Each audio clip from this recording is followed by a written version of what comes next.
So do you remember how back years ago everybody had ringtones? They would have a ringtone for their best friend, they would have a ringtone for their spouse, they would have a ringtone for everybody individually. They were always different songs. But then after a while, ringtones kind of just faded away and the newer phones came out and it was harder and harder to make ringtones or buy them. And of course you can still buy them on the app stores, but on the iPhone, there's actually a pretty easy way to make ringtones. And I love doing this just because I get tired of all the classic sounds that phones have, and I would love to once again be able to choose what song is played when I say assign it to my wife or assign it to um, another family member. That way, I can differentiate as soon as the song goes off who it is. And it's pretty easy to create a ringtone. Here's how it works. You're going to need two apps on your phone. You're going to need the Files app, and that's that blue folder. And if you don't have it on your phone, you can just download it from the App Store. And then you need GarageBand. Now, this app, most of the time it comes preloaded on your phone like Files does, but everybody just kind of deletes it off because they're like, I don't use that.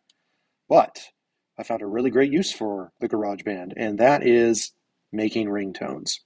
So how it works is you're going to need to have some kind of an audio file. Whether you make the audio file yourself or somehow you get it a different way, you can find free audio files online. There's open source music. And so you can use any of those, but when you're done, you need them to be loaded into the Files app. And so when I open the Files app, I've got all of these different files that are in here. But if I back up one space, this is typically how Files looks when you first open it. And you want to have your audio file in the My iPhone category. And so if you just click in there, these are just files that are on your phone. And as you can see, I've got quite a few different things. But I made a folder, and how you make a folder is just this little button in the upper corner, and you say New Folder. But I made a folder, and I just called it Ringtones. And right now, I've got two audio files in there. And if I were to just play them, it would play a song that I found on a website with royalty-free music. And so that's what I'm going to use to demonstrate how to make a ringtone. So as soon as you have your audio files located, you want to open up GarageBand. And GarageBand kind of varies on the screen that it initially starts with. Um, it usually starts with one like this. And it really doesn't matter what you choose to work with. It has all kinds of great things that if you're trying to put together your own track, that works great. But I'm just going to go to the piano one. I'm going to click on it. And it gives me a piano, and I could play something, I could record something. But instead of doing this, I'm going to go and click on this button in the corner, which is the horizontal lines that are kind of unevenly spaced. And you notice that I click that and it changes from the piano to this track version of things. Once I'm in here, I want to go up to the little curly icon that is next to the gear in the upper right corner. And there's different tabs, and each tab has different things in it, but I want to go to the Files tab. And right now I have nothing in here, but I can import stuff. And that's what I want to do is I'm going to go browse from Files, and it populated right into the file that I had saved my free audio files from. But it may not go there. It may go to a different location. And so you'd hit browse and you'd kind of dig into the different files, and you'd go on my iPhone and I would look for it, and um, kind of like I'm doing now, which I seem to have lost my folder. Oh, there it is, ringtones right at the top. And so I'm going to choose one of these. I guess I'll just choose this first audio file. And it takes a little moment, and it'll eventually put it in there. And now I have it. And I'll just take it and I'll just drag it into the timeline.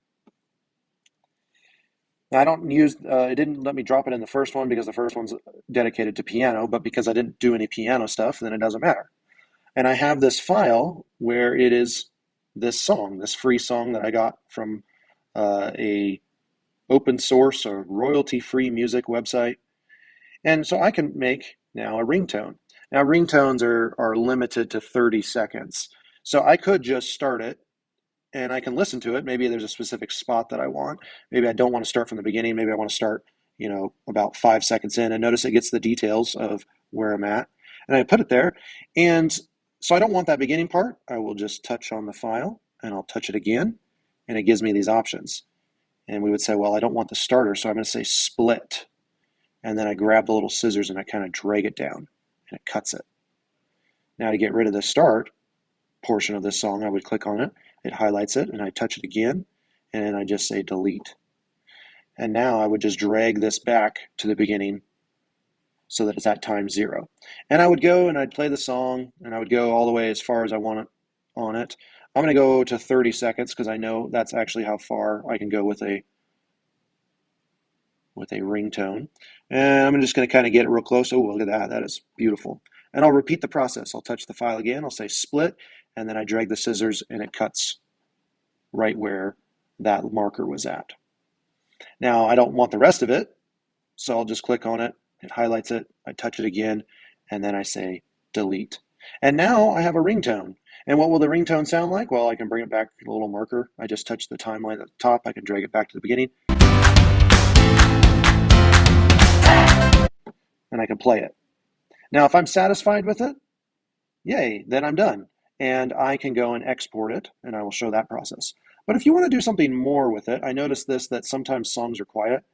If I were to touch it and touch it again, I can go to settings. And notice that it gives me gains. This adds extra volume to the song. So ringtones, you want them to be nice and loud so you can hear them. I usually bring it up about 5 decibels, and that seems to usually be just right. But if you don't care about the volume of it, it seemed fine to you, that's fine. So what do we do next? Well, then we go up to the little down arrow or the down triangle in the upper left and we touch it. And it says my song, and we just say, all right, and I click on the box. And it saves it.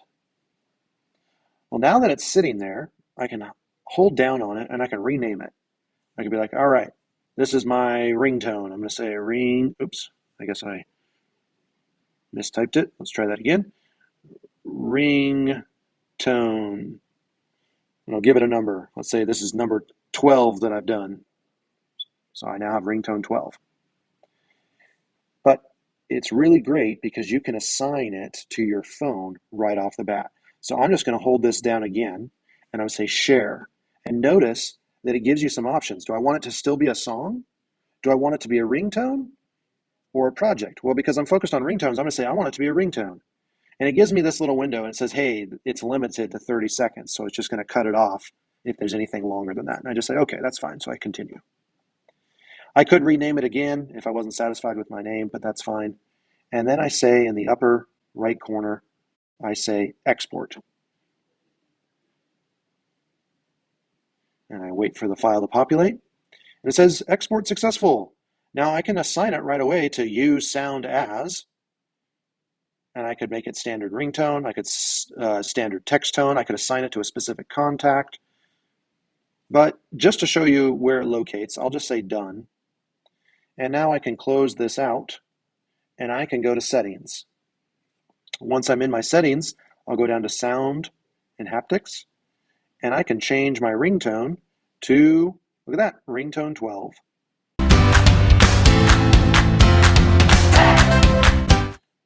And there we go. I now have a custom ringtone. All right, I hope this helps you get going on to bring back the custom ringtones we used to have all those years ago. All right, if you like what you see, please give me a like. Or if you're looking for something different, check out my other channel, Along Came a Jeep. Check out some of the adventures we've had over there. All right, thanks for watching, and hope this helps you out.